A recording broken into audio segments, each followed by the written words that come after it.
आपली ही जी सध्याची शिक्षण व्यवस्था आहे ती कुठेतरी कमी पडते. कुठेतरी त्याच्यामध्ये काही लॅब्स येत आहेत. काहीतरी प्रकारे ज्या प्रकारे राष्ट्रवादी विचारांचे युवक घडायला पाहिजे किंवा भारत माझा देश आहे या भावनेनं प्रेरित होणारी तरुण पिढी घडणं गरजेचं आहे. ते कुठेतरी कमी पडतं. मी कधीतरी आत्तामध्ये कोणाशी तरी बोलत होतो तर आजच्या तारखेला मुलींना हे न्यूनगंड आहे की त्यांना बॉयफ्रेंड नसेल तर ते स्टेटसला त्यांच्या जात नाहीये असं काहीतरी मी कोणाच तरी ऐकत होतो. इट वॉज शॉकिंग की आम्हाला मुलींशी बोलायचं म्हणून डोळ्यात पाणी येत होतं. त्या देशाचं आणि जगाचं भविष्य बदलण्याची ताकद फक्त तरुणांमध्ये. बरोबर. आणि या गोष्टीची मात्र त्याला कल्पना नाही. राष्ट्रवाद कमी होतोय याच्यासाठी जबाबदार पालक आहेत, शाळा आहेत, शिक्षण व्यवस्था आहे, समाज आहे. कोण आहे? ज्या गोष्टींचा तुम्हाला अभिमान वाटला पाहिजे, ज्या गोष्टींची तुम्ही जाणीव ठेवली पाहिजे, ज्या गोष्टींसाठी तुम्ही संवेदनेनं काम केलं पाहिजे, त्या गोष्टींची जर तुम्हाला लाज वाटत असेल तर विनाश अटळ आहे. शाळांची गंमत कशी झाली? त्यांना त्यांचे दुकानं चालवायच्या. फार जबाबदारी हे शब्द मी वापरतो पण हे वास्तव आहे. पर्याय बाजारीकरण झालंय शिक्षणाचं किंवा आपण असं म्हणतो व्यवसायाचं बाजारीकरण झालंय. आता शाळांचं मात्र काळा बाजारीकरण आहे. एखाद्या गोष्टीची तुमची व्याख्या काय आहे? एखाद्याला डोंगरावर जाऊन आनंद मिळतोय आणि दुसऱ्या माणसाला मॉलमध्ये जाऊन आनंद मिळतो. एखाद्याला एखादा किल्ला बघायला आनंद मिळतो, शिवचरित्राचं पारायण करायला आनंद मिळतो आणि एखाद्याला सय्यारासारखा सिनेमा बघून आनंद मिळतो. खरी गप्प आहे. आनंदाची व्याख्या तुमची काय आहे? यशस्वी कोणाला म्हणताय तुम्ही? नाचगाणे करणाऱ्या माणसांना आणि जे रीलच्या नावाखाली माकडचाळे करणाऱ्या बायकांना. मिलियन्स मध्ये व्ह्यू आहेत. हो, मिलियन्स मध्ये फॉलोअर्स आहेत आणि चांगलं काम करणाऱ्या माणसांचे फॉलोअर्स बघा 150, 200, 250.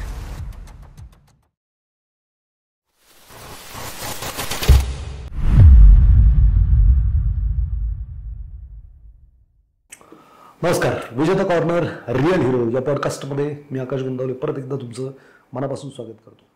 मित्रांनो, तुम्ही जे भरभरून प्रेम करता विजेता कॉर्नर या यूट्यूब चॅनलला त्याच्याबद्दल मी आणि माझी टीम तुमची शतशः ऋणी आहे. जी लोक या चॅनलवरती नवीन आहेत त्या लोकांनी जरूर हा चॅनल सबस्क्राईब करावा. वेगवेगळ्या फील्डचे वेगवेगळी लोक रिअल हिरोज इथे येत आहेत, त्यांच्या स्टोरीज सांगतायत, त्यांचं कार्य सांगतायत. त्याच्यातून इन्स्पिरेशन घेऊन तुम्हीसुद्धा एक गगन भरारी घेऊ शकता. याच्यासाठी हे पॉडकास्ट खूपच महत्त्वपूर्ण आहेत. आज आपल्याकडे प्रवीण कासार सर आले. डॉक्टर प्रवीण कासार सर, त्यांचं कार्याचा जर विचार केला तर सगळ्यात महत्त्वाची गोष्ट, आपण आजकाल शाळेत शिक्षण घेतो आहे, पेपरात येण्यासाठी शिकतोय, वापरात येण्यासाठी शिकत नाही. देशाचं, समाजाचं आपण काहीतरी ऋण फेडण्यासाठी एज्युकेशन घेतोय अशी भावनाच आपल्याकडे नाही आहे. आपल्याला फक्त कागद गोळा करायचे, सर्टिफिकेट गोळा करायचे, त्याचा जीवनात समाजासाठी, देशासाठी, राष्ट्रासाठी काय वापर होईल याच्यावरती कोणीच काही विचार करायला तयार नाही.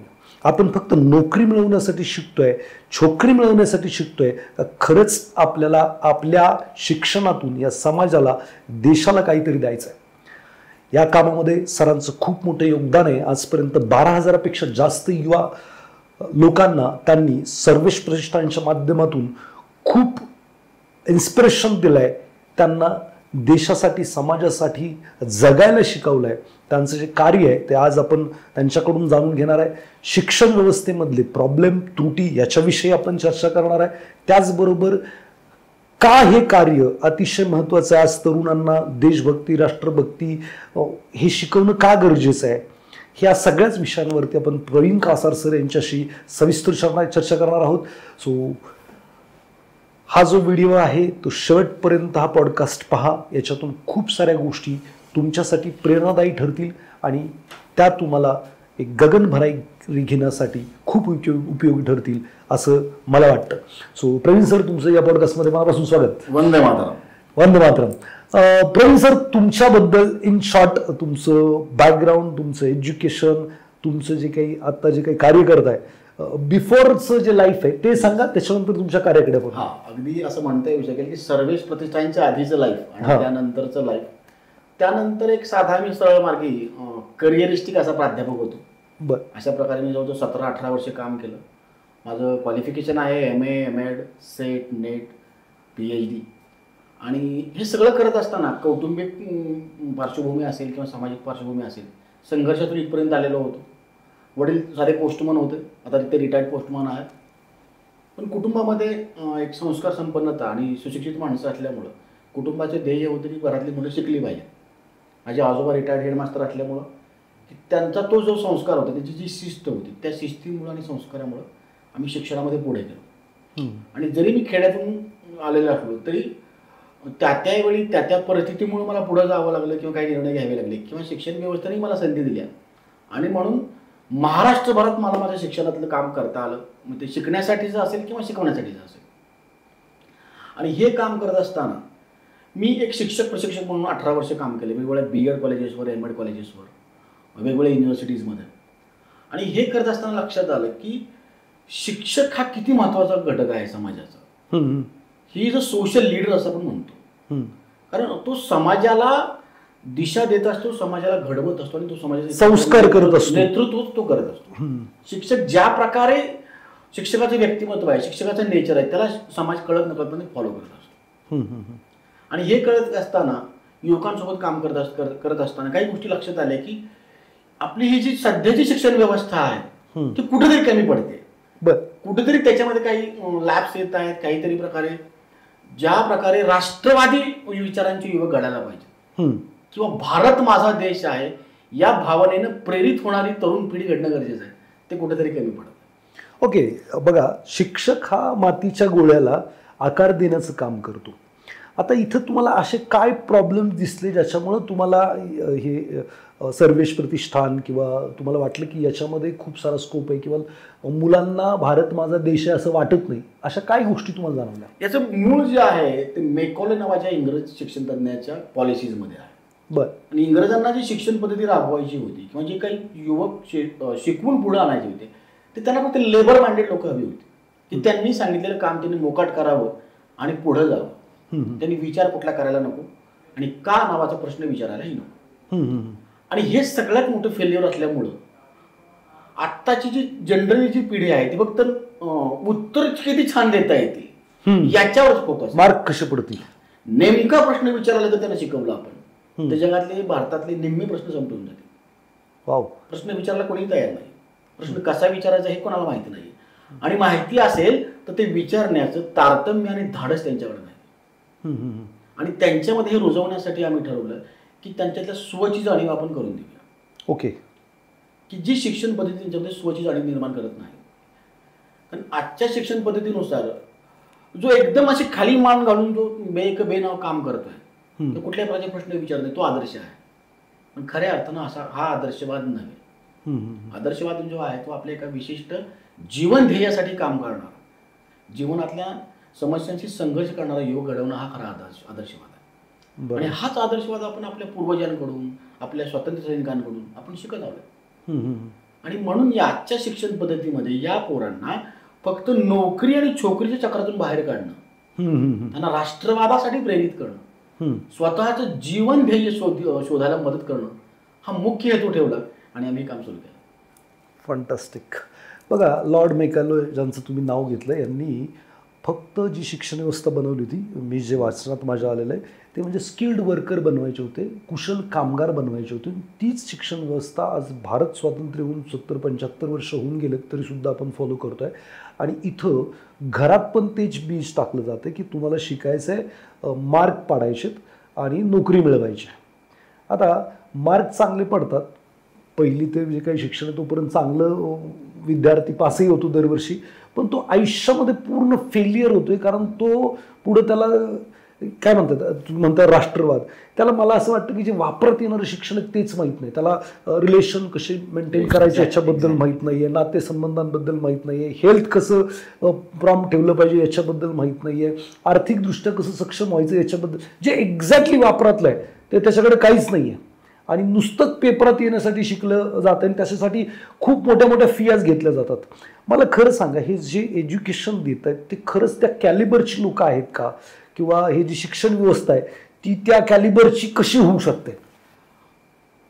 साधं उत्तर मी तुम्हाला देईल की आजची शिक्षण पद्धती फक्त पोशाखी शिक्षण पद्धती झाली, दिखावटी पद्धती आहे. आतमध्ये कोणी काम करायला तयार नाही. आणि जोपर्यंत आपण विद्यार्थ्याचा स्व तयार करणार नाही तोपर्यंत त्याला स्वजाणीव निर्माण होणार नाही. आणि मला काय नेमकं माझं ध्येय आहे, मला काय केलं पाहिजे, माझ्यातल्या क्षमता काय आहे याची त्याला जोपर्यंत जाणीव होणार नाही तो पण तो खऱ्या अर्थाने त्याला दिशाच सापडणार नाही. एक गुरुकुल सिस्टम आपली जुनी होती. हो, येस. आणि आत्ताच जी पद्धत आहे लॉर्ड मेकाले यांनी केलेली, याच्यामध्ये काय डिफरन्शिएट आहे?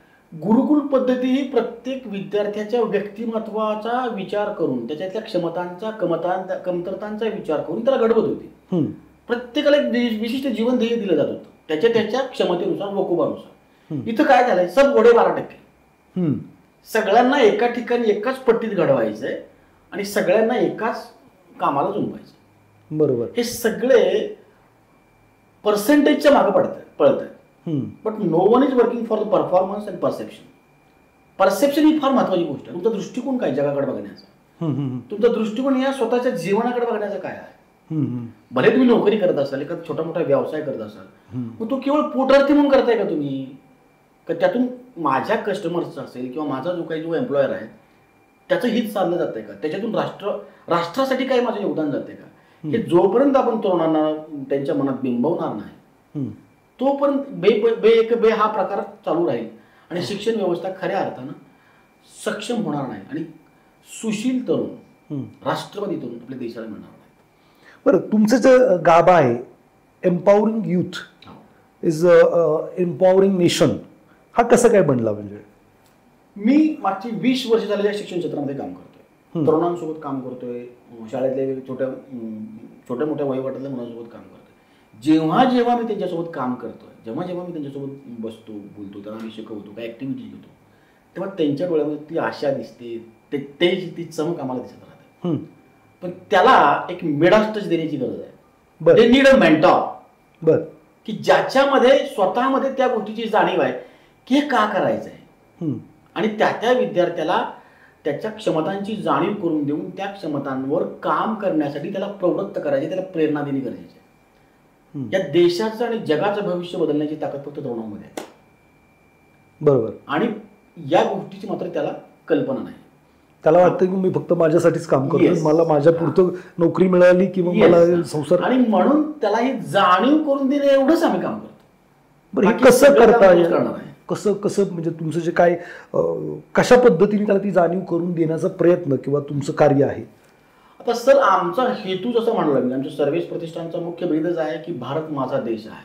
ओके. त्यासाठी आम्ही एक मोहीम आखलेली आहे, त्याच्यावर आम्ही मागच्या 1.5 वर्षापासून काम करतो.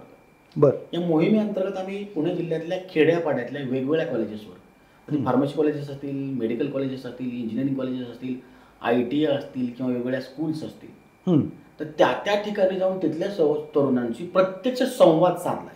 बरं. त्यांना समजून घेण्याचा प्रयत्न केलाय आणि त्यांना आम्ही आत्मविश्वास दिलाय की बाळांनो, नुसत्या कागदासाठी शिकू नका. जी तुम्ही डिग्री मिळवणार आहात तर ती खऱ्या अर्थानं पूर्ण फोकसनं ते अध्ययन ग्रास्प करा आणि त्याचा वापर खऱ्या अर्थानं व्हायचा असेल तर जिथं तुम्हाला जाणं गरजेचं आहे तिथे तुम्ही जायला तयार राहा.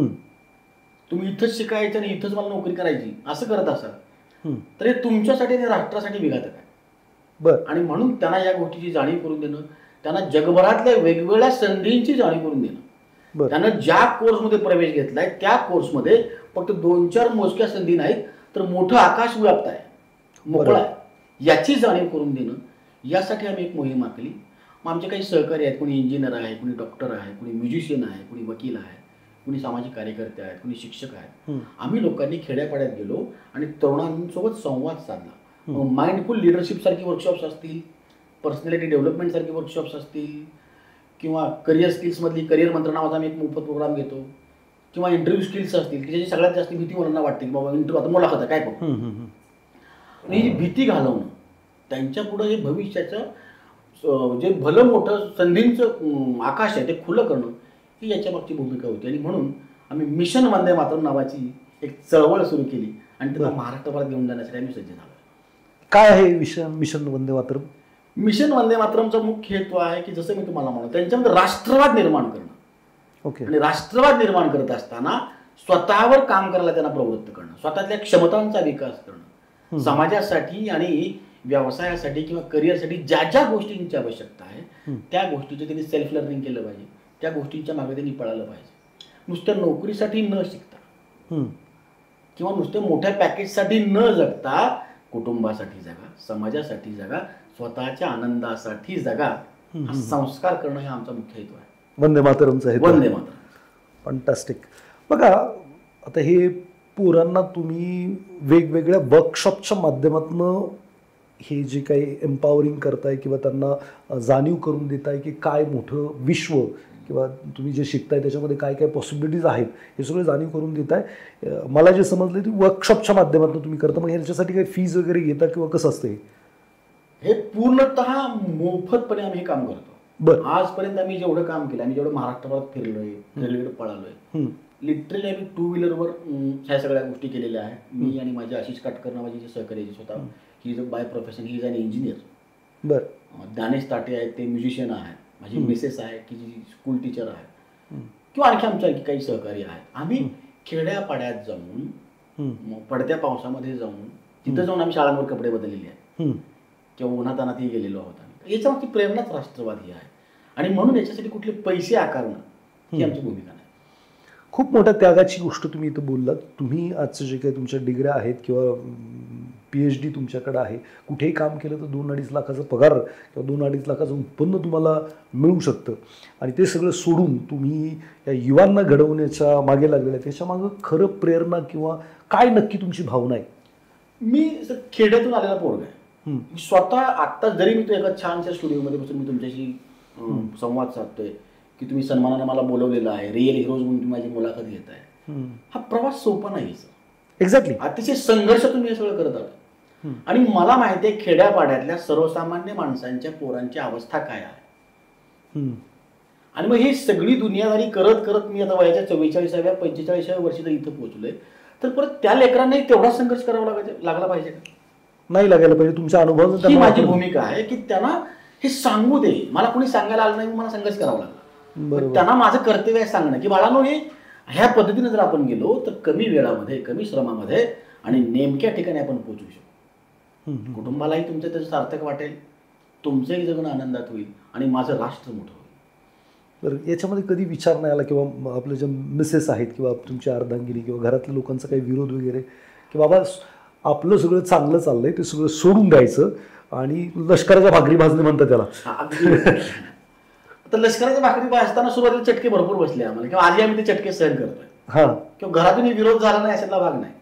पण जेव्हा त्यांच्या गोष्टी या लक्षात आल्या की हे काम किती गरजेचं आहे किंवा हे माझं पॅशनच आहे, आणि मग त्या गोष्टी त्यांच्याही सहकार्य मिळायला सुरुवात झाली आणि आज माझी मिसेस स्वतः एक गुरुकुल लीड करते. बरं. की जे ना नफा ना तोटा तत्वावर आम्ही चालवतो आणि त्याचा बेसच आहे Indian knowledge system. Bharatiya Jeevan पद्धतीशी, भारतीय जीवन मूल्यांशी आणि जागतिक जीवन कौशल्यांशी जोडणारा हा एक सगळ्यात मोठा छान व्यासपीठ आहे. अरे वा. की जिथं आम्ही वी क्रिएट लीडर्स. 3-3 वर्षांची मुलं आमची भाषणं करतात, 3-3 वर्षांची मुलं आमची संस्कृतचे 15-15, 20-20 श्लोक म्हणतात, मोठमोठ्या प्रार्थना म्हणतात. बरं. इथून आम्हाला हे सगळं घडवायचं आहे आणि हे सगळी लोक सोबत आली आणि हा प्रवास सुरू झाला.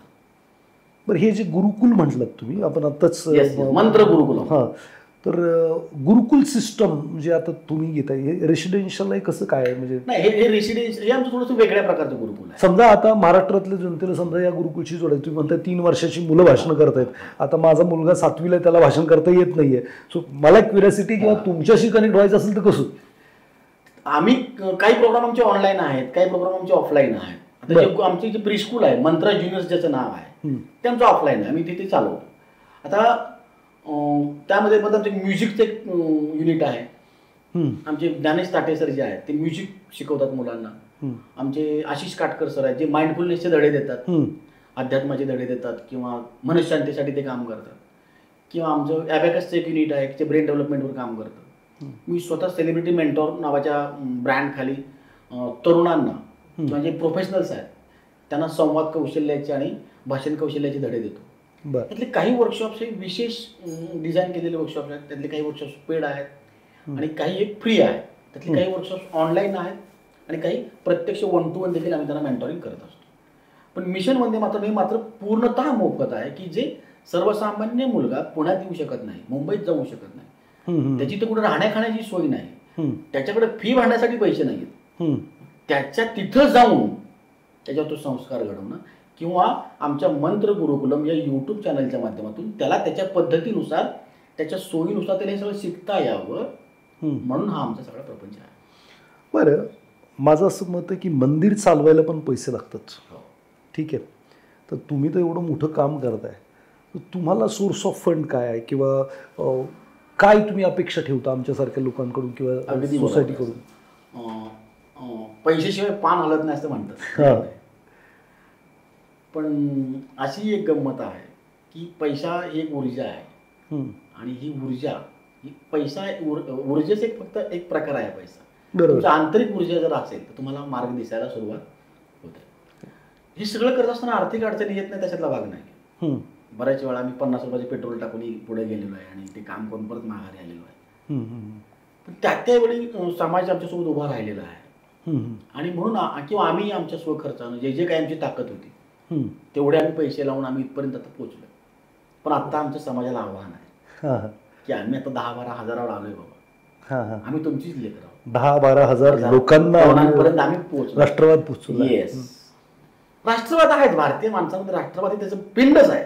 पण त्याला फुंकर मारणं गरजेचं आहे. फुंकर मारण्यासाठी त्याच्यामध्ये स्वची जाणीव निर्माण करण्यासाठी त्याच्यातल्या क्षमतांचा सर्वोच्च विकास करण्यासाठी आम्हाला तुमच्या मदतीचा हात हवा आहे. कसं होऊ शकतं हे? तुम्ही ज्या क्षेत्रात तुम्ही काम करत आहात त्या क्षेत्रात तुम्ही तुमचंच काम तुम्ही करत असताना तुम्ही आमच्याशी जोडले जा. तुम्ही आम्हाला संधी द्या, व्यासपीठ द्या. आमचा हा मेसेज तरुणांपर्यंत पोहोचवा. किंवा आमची संस्था आता 12A आणि ATG या सर्टिफिकेट्स आम्हाला मिळालेले आहेत. त्यानुसार आता जी लोक आम्हाला या कामासाठी फायनान्शियल हेल्प करतील, सपोर्ट करतील, त्यांना देखील सरकार करातून सवलत देऊन सन्मानित करेल. म्हणजे एक परमार्थही होईल आणि तुमचा प्रपंचही होईल आणि त्या माध्यमातून हे राष्ट्राचं मोठं कार्य उभं राहील. फंटास्टिक.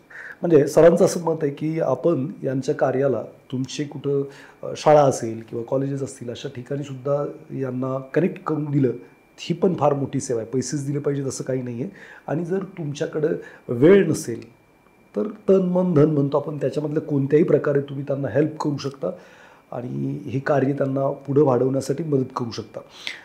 राष्ट्रवाद कमी होतो आहे याच्यासाठी जबाबदार पालक आहेत, शाळा आहेत, शिक्षण व्यवस्था आहे, समाज आहे, कोण आहे? आणि हा राष्ट्रवाद जो कमी होतोय किंवा जे एक काय म्हणूयात की घोड्याला आपण हे लावतो, काय लावतो की तेवढंच तू बघायचं लावतो आणि तेवढंच फक्त तेवढंच बघ, अशी जी परिस्थिती निर्माण होतीये ही का होतीये आणि ह्याला उपाय काय?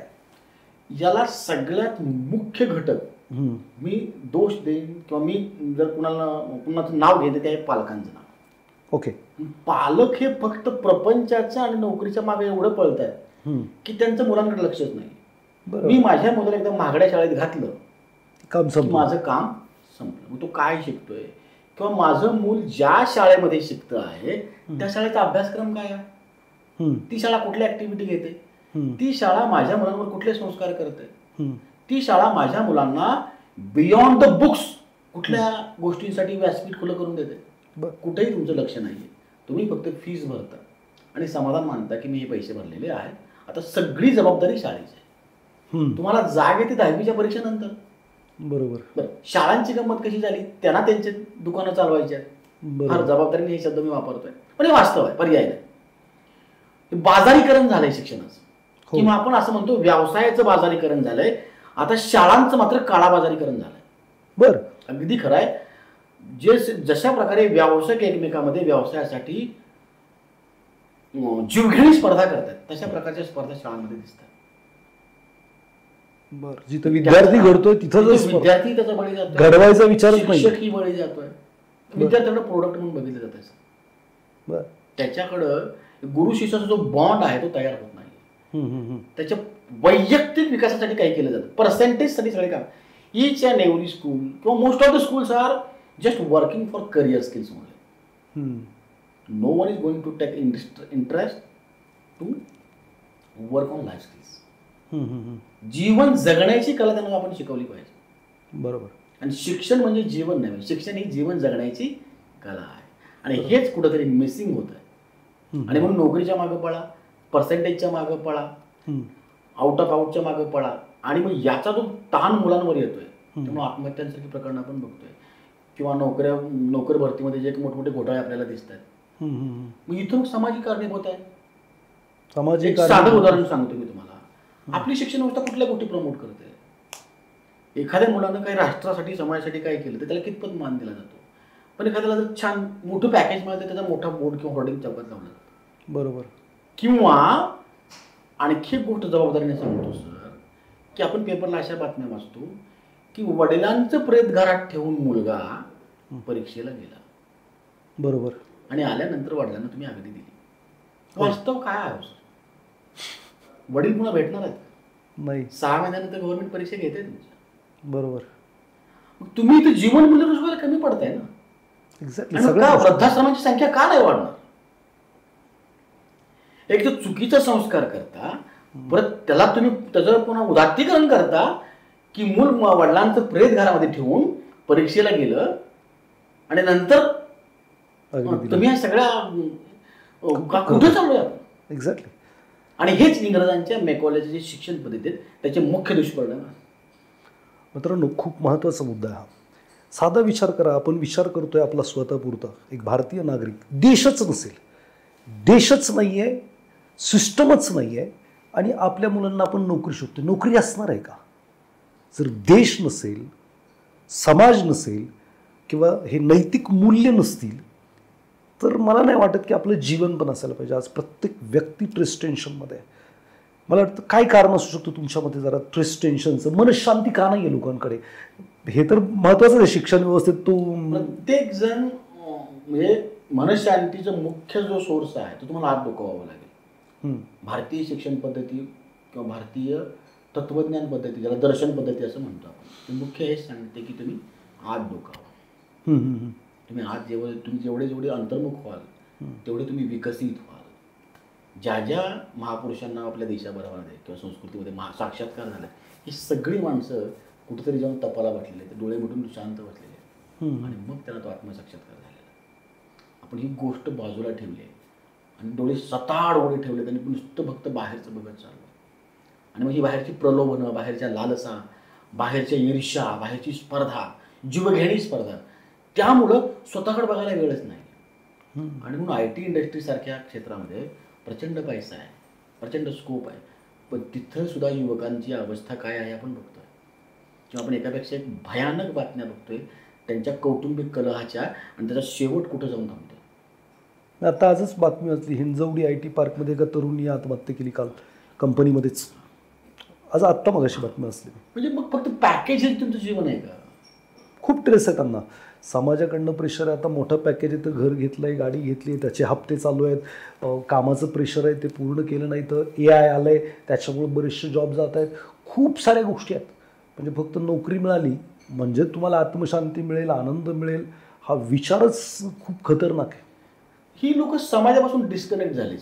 आता एक नवा ट्रेंड आणखी असा, म्हणजे एक कशा प्रकारे ह्याचं बाजारीकरण चाललंय बघा, की घरात पण आता प्रायव्हसी बेस्ड घर होत आहे. म्हणजे अशा काही विशेष सोसायटीज तयार होत आहेत की फक्त तुमच्याच फ्लॅटला तुमची लिफ्ट असेल, तुम्हाला शेजारी कुणा येते किंवा तुम्हाला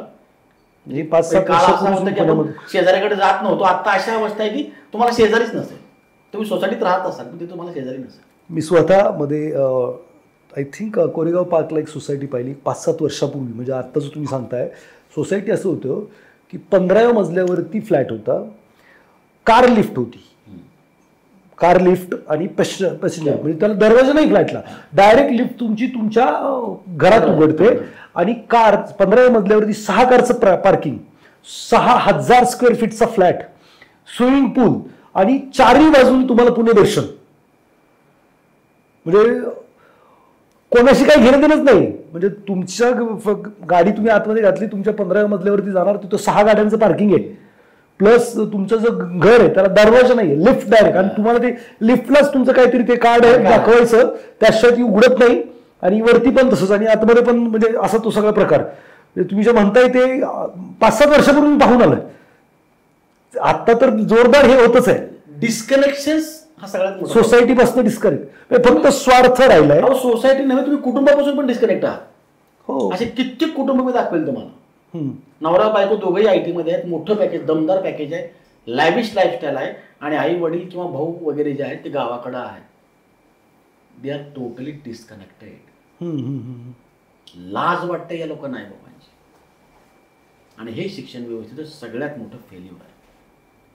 राईट. ज्या गोष्टींचा तुम्हाला अभिमान वाटला पाहिजे, ज्या गोष्टींची तुम्ही जाणीव ठेवली पाहिजे, ज्या गोष्टींसाठी तुम्ही संवेदनेनं काम केलं पाहिजे, त्या गोष्टींची जर तुम्हाला लाज वाटत असेल तर विनाश अटळ आहे.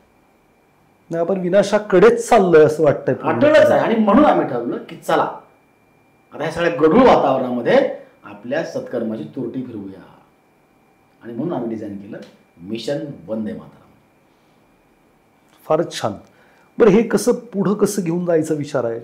पुढं घेऊन जाण्यासाठी हे मोठं काम आहे, हे राष्ट्राचं काम आहे, हे समाज बांधणीचं काम आहे. आणि यासाठी आम्हाला तुम्हा सगळ्यांची गरज आहे. समाजाने याच्यामध्ये सक्रियपणे पुढे यावं, युवकांनी आमच्या हातात हात घ्यावा. जो ज्या ज्या क्षेत्रामध्ये आपलं काम करतोय, ज्या ज्या गोष्टींमध्ये तो मास्टर आहे, सक्षम आहे, पुढारपणात काम करतो आहे, पुढारलेला आहे, तर त्यांनी आमचा हात हातात घ्यावा. त्यांच्या मदतीचा, त्यांच्या सहकार्याचा, त्यांच्या आशीर्वादाचा हात आमच्या खांद्यावर ठेवावा. आणि हे जी सामाजिक चळवळ आहे, ही राष्ट्रनिर्माणाची चळवळ आहे, ही युवा सशक्तीकरणाची चळवळ आहे, ही खऱ्या अर्थानं मातृभूमीच्या सेवेची चळवळ आहे. ही पुढे घेऊन आम्हाला जाता येईल. समाजाशिवाय आम्ही अपुरे आहोत. आता आमची समाजाला एक विनंती आहे की तुम्ही आता आमचा हात हातात घ्या किंवा आम्हाला मान्य. समाजाशिवाय प्रत्येक माणूस अपूर्ण आहे, प्रत्येक संस्था अपूर्ण आहे.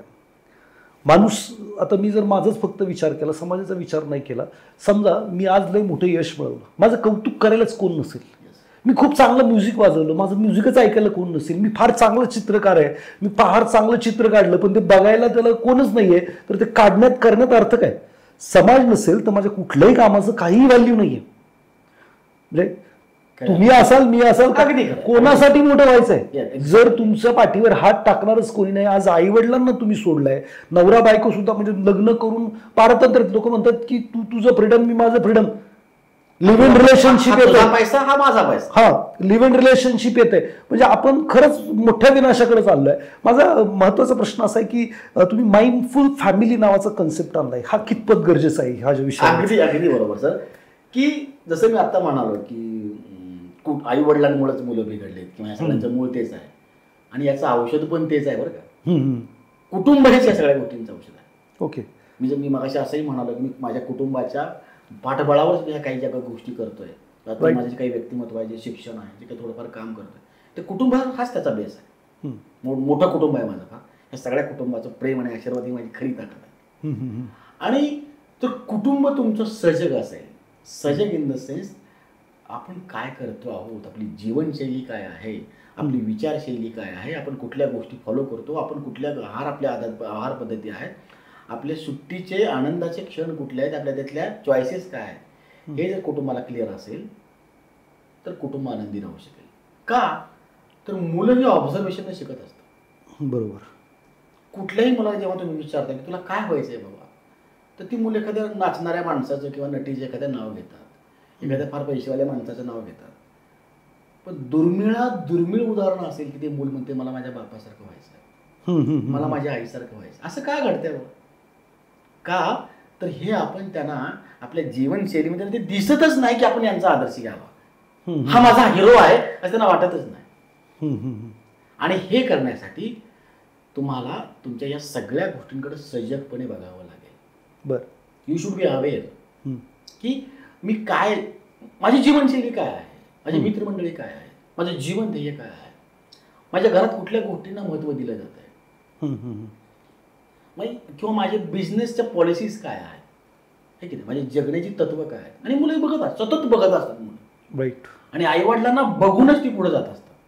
आणि म्हणून जर मुलं, जर आईवडील माइंडफुल असतील, माइंडफुलनेस म्हणजे काय, वर्तमानात जगणं, भूतकाळाचा पश्चाताप नाही आणि भविष्याची चिंता नाही.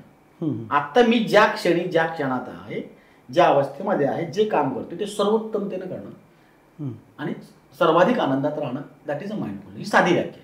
बरं. त्यासाठी गरज असते मनशांतीची. घरातला एक माणूस माइंडफुल असेल तर ऑटोमॅटिकली त्या माइंडफुलनेसचा इम्पॅक्ट बाकीच्या माणसांवर होतो. आणि म्हणून घरातले आई वडील जर समजा त्या गोष्टीला फॉलो करत असतील, त्यांना त्या गोष्टीची जाणीव असेल, आई वडील सजग असतील, माइंडफुल असतील, तर त्यांची मुलं सुशील झाल्याशिवाय राहणार नाही. आणि ज्या घरात सजग आणि सुशील माणसं आहेत ते घर नक्कीच सक्षम होतं. मग आता शाळा कॉलेजच्या पोरांना तर तुम्ही ट्रेनिंग देताच आहे, त्याचबरोबर कुटुंबांसाठी माइंडफुल फॅमिली नावाचा कोर्स वगैरे आहे का तुमचा? आम्ही या कोर्सच्या माध्यमातून त्यांना माइंडफुलनेस म्हणजे काय, तुम्ही माइंडफुल व्यक्ती कसे बनवू शकता, माइंडफुल प्रॅक्टिसेस काय आहेत, उदाहरणार्थ अग्निहोत्र असेल, ध्यानधारणा असेल, या सगळ्या गोष्टींचा तुम्ही कसे, किंवा मंत्रोच्चार असतील, या सगळ्या गोष्टींचा तुमच्या कुटुंबामध्ये कसा तुम्ही उपयोग करू शकता आणि कुटुंबामध्ये आनंद आणि स्थैर्य निर्माण करू शकता, या प्रकारच्या देखील आम्ही गोष्टी लोकांना सांगत असतो, त्यांना शिकवत असतो आणि हे करण्यासाठी त्यांना आम्ही मदत देखील करतो. बरं, हा काय पेड प्रोग्राम आहे, कसं आहे काय? आम्ही जेव्हा हा मिशन वंदे मातरमच्या अंतर्गत हा प्रोग्राम घेतो स्कूल्स कॉलेजेसमध्ये तिथल्या स्टाफसाठी, तेव्हा हा टोटली फ्री प्रोग्राम असतो. काही VIP साठी जर त्यांना हवा असेल तर हा प्रोग्राम आम्ही, आणि हा पैसा देखील आम्ही याच कामासाठी वापरतो, जरी याची आम्ही काही रक्कम घेत असतो नाही, ते आलं लक्षात. कारण याच्या सगळ्या गोष्टी आम्ही वापरत असतो. तुम्ही एवढं सगळं सोडून जेव्हा हे समाजकार्य हातात घेतलं, मी तुमच्याबरोबर मगाशी पॉडकास्टच्या अगोदर बोलत होतो तेव्हा म्हटलं, अरे एवढं मोठा निर्णय कसं काय घेऊ शकतात, आणि मी तुमच्या आर्थिक आयुष्यावरती पण थोडंसं भाष्य केलं, किंवा मी फायनान्समधला माणूस आहे, मला ते फार महत्त्वाचं असतं, पण तुम्ही हा सगळा त्याग करताय, तर डेफिनेटली तुम्ही आता जे पैसे मागताय किंवा जे चार्ज करणार आहेत ते पण फार नॉमिनल असेल. खरं तर जीवन खूप महत्त्वाची गोष्ट आहे. पण आता हे आधुनिक जीवन सुरू झालं आहे असं म्हणूयात, लोकांना वेळच नाही, सकाळी उठायचं आहे, गॅजेट्स आहेत, खूप साऱ्या गोष्टी आहेत, आणि मग त्यांना वाटतं की ते बाहेर आनंद शोधतायत. आधुनिक जीवन आणि अध्यात्म याची सांगड कशी घालावी माणसाने? तर आधुनिक जीवन काय आहे, तर गोष्टींच्या मागं पळणं, प्रलोभनांच्या मागं पळणं, भौतिक सुखसुविधांच्या मागं पळणं हा आधुनिक जीवनाचा बेस बनलेला आहे.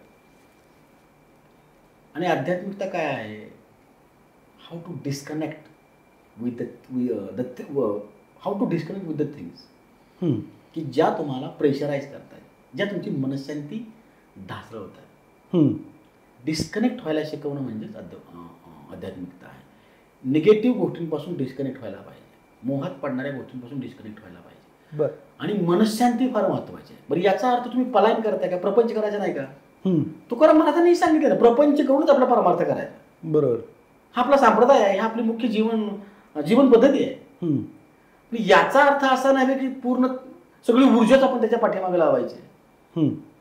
आपण सजग असलं पाहिजे. माझ्यासाठी काय खऱ्या अर्थानं गरजेचं आहे, माझ्या बेसिक गरजा काय आहेत, आणि त्या भागल्यानंतर माझं जीवन ध्येय काय आहे हे महत्वाचं आहे. जीवन ध्येयाची निश्चिती होणं, जीवन ध्येयाची ओळख होणं, आणि त्यासाठी तुम्ही काम करत राहणं हीच खरी आध्यात्मिकता आहे. आध्यात्मिकता म्हणजे प्रत्येक वेळी तुम्ही हिमालयात जाण्याची गरज नाही. तुम्ही सकारात्मक भावनेनं सत्कर्म करत राहणं, राष्ट्रासाठी झिजत राहणं ही आध्यात्मिकता आहे. आणि तुम्हाला हे कधी शक्य होईल, जेव्हा तुम्ही या प्रलोभनांच्या बाहेर पडा. आनंदी जगणं हे तुमचं जेव्हा जीवन ध्येय असेल तेव्हा तुम्ही ऑटोमॅटिकली आध्यात्मिकच आहात. यासाठी कुठल्याही प्रकारचा वेगळा पोशाख करण्याची गरज नाही. आता जे तुम्ही लोकांशी बोलताय किंवा युवकांशी बोलताय, आजच्या युवकाला सगळ्यात जास्त किंवा त्यांना काय हवं आहे सगळ्यात जास्त? आता आपण अध्यात्म म्हणतोय, आधुनिक जीवन म्हणतोय, किंवा मटेरियलिस्टिक गोष्टी, घर पाहिजे, गाडी पाहिजे, त्यांना मनशांती पाहिजे, ह्या मटेरियलिस्टिक गोष्टी पाहिजेत, किंवा त्यांना नक्की काय हवं आहे असं तुम्हाला वाटतं त्यांच्याशी बोललं? आपला एक संस्कृतमध्ये एक छान सुभाषित आहे, अमंत्रमक्षरम नास्ति नास्ति, मूल मंत्राक्षरम नास्ति नास्ति, अयोगा पुरुषो नास्ति, योजकस्तत्र दुर्लभः. म्हणजे या विश्वामध्ये असं एकही अक्षर नाही की ज्याच्यामध्ये मंत्र सामर्थ्य नाही. बर, अशी एकही वनस्पती नाही की जिच्यामध्ये औषधी गुणधर्म नाही. असा पुरुषच अस्तित्वात नाही की ज्याच्यात सामर्थ्य निर्माण करता येत नाही. पण हे सगळं करण्यासाठी एका योजकाची, एका मार्गदर्शकाची आणि एका गुरुची गरज असते. 100%. तो गुरु मात्र दुर्मिळ असतो.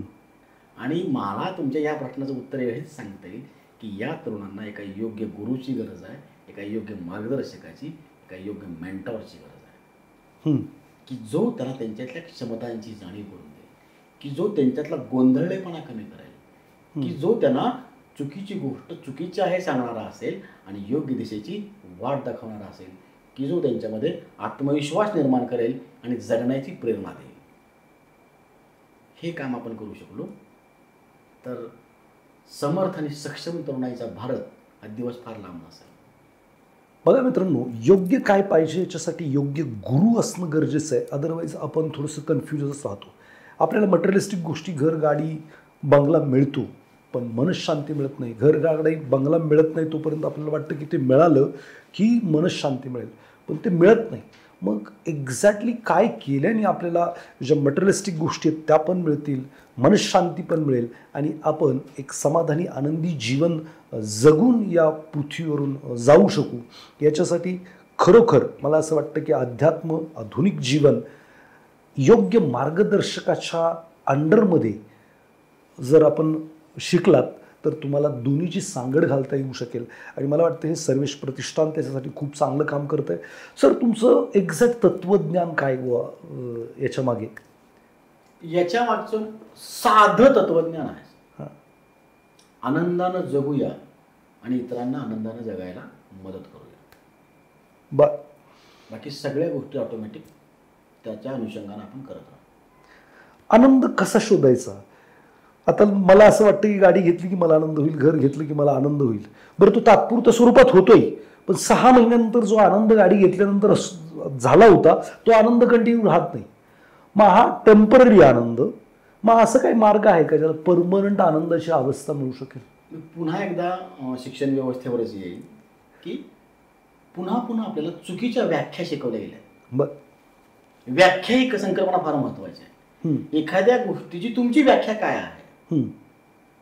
एखाद्याला डोंगरावर जाऊन आनंद मिळतोय आणि दुसऱ्या माणसाला मॉलमध्ये जाऊन आनंद मिळतो. बरं, एखाद्याला एखादा किल्ला बघायला आनंद मिळतोय, शिवचरित्राचं पारायण करायला आनंद मिळतोय, आणि एखाद्याला सय्यारासारखा सिनेमा बघून आनंद मिळतो. खरी गफलत येत आहे.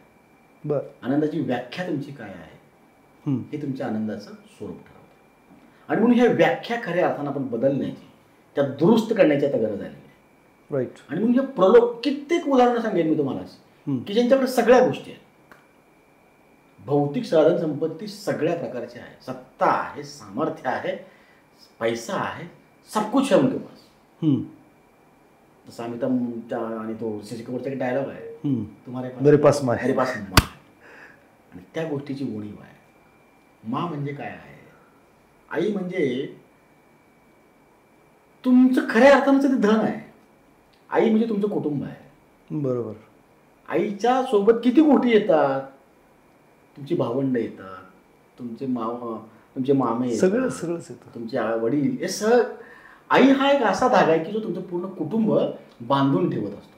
बरोबर. आणि आपण ते बाजूला ठेवलंय आणि वेगळ्या गोष्टींच्या मागे पळतोय. मी मी मी आणि मी माझं, मला आणि माझ्यासाठी, या गोंधळात आपण आम्ही ही संकल्पना विसरलोय आणि म्हणून दुःखाच्या जवळ आपण चाललोय किंवा आनंदापासून लांब चाललोय. आता तुम्ही ते सायरा नावाचं काहीतरी, सय्यारा, मी त्याच्याबद्दल काहीतरी रिव्ह्यू वाचले. काही लोक काही मोठ्या मोठ्याने ओरडत होते म्हणे सिनेमामध्ये, आणि काही लोक रडत होते आणि बरंचसं काय. हे जे डिस्ट्रॅक्शन तरुण पिढीला लागलंय, याचं मूळ कारण काय नाही? याच्यातून हे डिस्ट्रॅक्शन मधून जर हा तरुण नाही सावरला, बघा आयुष्यात पार्टनर मिळणारच आहे, आपण आता मोठ्या सेक्स वगैरे हे सगळं होणार आहे, अगदी खरं, पण तरी सुद्धा ही लोक एवढ्या मोठ्या प्रमाणावर तिकडं अट्रॅक्ट आहेत.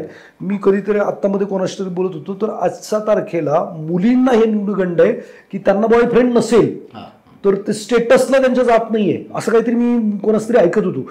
इट वॉज शॉकिंग की आम्हाला मुलींशी बोलायचं म्हणजे डोळ्यात पाणी येत होतं लिटरली. आणि आताची ही पिढी असं काही विचार करते, मग यांना हे किती मोठं फेलियर ठरू शकतं आणि याच्यासाठी काय करता येऊ शकेल आणि हे असं का घडतंय? सर, भारतीय जीवनशैलीचं एक मुख्य वैशिष्ट्य काय होतं किंवा आहे, आता आपण तो विसरत चाललो, तो भाग वेगळा. योग्य वेळी योग्य गोष्टी. आपण स्वातंत्र्याच्या नावाखाली हे गणित मोडून टाकलं. मला हवं तेव्हा हवं ते. बरोबर. आणि मग तुमच्यामध्ये ती मॅच्युरिटी आहे का? तुम्हाला त्या गोष्टीची सध्या गरज आहे का? तुमची ती क्षमता आहे का? तुम्हाला ते झेपणार आहे का? या सगळ्या गोष्टींना आपण गोलाळ केलंय आणि त्या गोष्टीच्या मागे पडतो. आणि मग गणित बिघडली, मनस्वास्थ्य बिघडलं. आणि याच गोष्टींना मीडिया असेल, सिनेमा असेल किंवा अवतीभोवतीची लोक असतील ती त्यांनाच तुम्ही प्रमोट करतायत ना. बरोबर. यश कुणाला, यश तुम्हाला यशस्वी कुणाला म्हणताय तुम्ही? नाचगाणी करणाऱ्या माणसांना आणि जे रीलच्या नावाखाली माकडचाळे करणाऱ्या बायकांना. मिलियन्स मध्ये व्ह्यू आहेत, हो, मिलियन्स मध्ये फॉलोअर्स आहेत. आणि चांगलं काम करणाऱ्या माणसांचे फॉलोअर्स बघा 150, 200, 250. फार मोठी शोकांतिका. तुम्ही म्हणता की राष्ट्रात हे सगळं छान करणारी माणसं आली पाहिजे. किंवा नेहमी म्हणतात की म्हटलं जातं की शिवाजी जन्मावा पण शेजारच्या घरात. बरोबर. ठीक आहे, शेजारच्या घरात तो जन्मला आहे, तुमचं आम्ही ऐकलंय, त्याच्यावर बघा तरी. प्रत्येकाला शिवाजी व्हायचंय, कोणाला तानाजी व्हायचं नाहीये, कोणाला बाजीप्रभू व्हायचं नाहीये. आणि नुसताच शिवाजी जन्माला येऊन करणार काय? प्रत्येकाला मीपणा, मोठेपणा दाखवायचा आहे. फार मोठी व्यक्ती स्वातंत्र्याचा अतिरेक झालाय. हे पण डिस्ट्रॅक्शन पासून तरुण वर्ग कसा वाचू शकतो, परावृत्त होऊ शकतो? त्याला आपल्याला त्याच्या स्वची जाणीव करून द्यावी लागेल, त्याच्यात आत्मविश्वास निर्माण करावा लागेल. आणि we need to help them to find out their purpose of life. जगण्याचं ध्येय शोधायला त्याला मदत करावी लागेल. त्याला ध्येय नाही अशातला भाग नाही, तो विसरलाय किंवा त्याला हे माहिती नाही की मला म्हणजे जगण्याला एक ध्येय असलं पाहिजे. त्याचे ध्येय फक्त नोकरी आणि पॅकेज एवढंच ठरलंय. त्याला हलवून जागा करावं लागेल की एवढं तुझं ध्येय नाही, it is just part of your life, it is not your life. Exactly. किंवा ही जी तरुण डिस्ट्रॅक्ट होत आहेत अट्रॅक्शनमध्ये, प्रेम वगैरे तर नाही आहे, फक्त हेच गोल असू शकतं का की एक मुलगी मिळवायची किंवा एक मुलगा मिळवायचा आहे?